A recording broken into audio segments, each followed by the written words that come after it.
नमस्कार मंडळी. तर आज आपण नवीन पद्धतीने तांदळाची खीर अगदी सहज, सोप्या आणि कोणीही बनवू शकेल अशा पद्धतीने बनवणार आहोत. पण त्यासाठी तुम्ही चॅनलला लाईक आणि सबस्क्राईब केलं नसेल तर ते आठवणीने करून घ्या.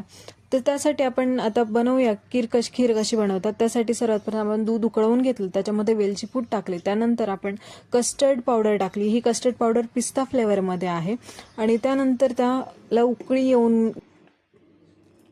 तर आता त्याच्यामध्ये पुढे आपण काजू टाकणार आहेत. काजू बारीक करून घ्यायचे, त्यानंतर बदामही टाकलेले आहेत, बदामही बारीक करून घ्यायचे आणि त्यानंतर त्याला व्यवस्थित उकळवून घ्यायचं आहे. एकदा का खीर व्यवस्थित उकळली की त्याच्यामध्ये आपण चवीप्रमाणे किंवा आपल्याला लागेल त्या प्रमाणामध्ये साखर ॲड करणार आहोत.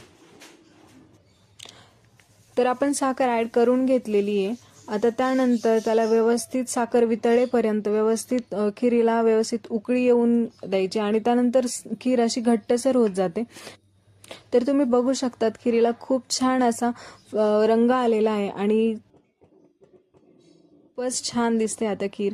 तर तुम्हाला आवडलं असेल तर चॅनलला लाईक, शेअर, सबस्क्राईब नक्की करा आणि कमेंटमध्ये मला नक्की सर्वांनी सांगा की खीर कशी झालेली आहे. आणि यात अपेक्षाही अजून काही नवनवीन रेसिपीज तुम्हाला जाणून घ्यायच्या असतील तर लाईक, शेअर आणि सबस्क्राईब नक्की करा.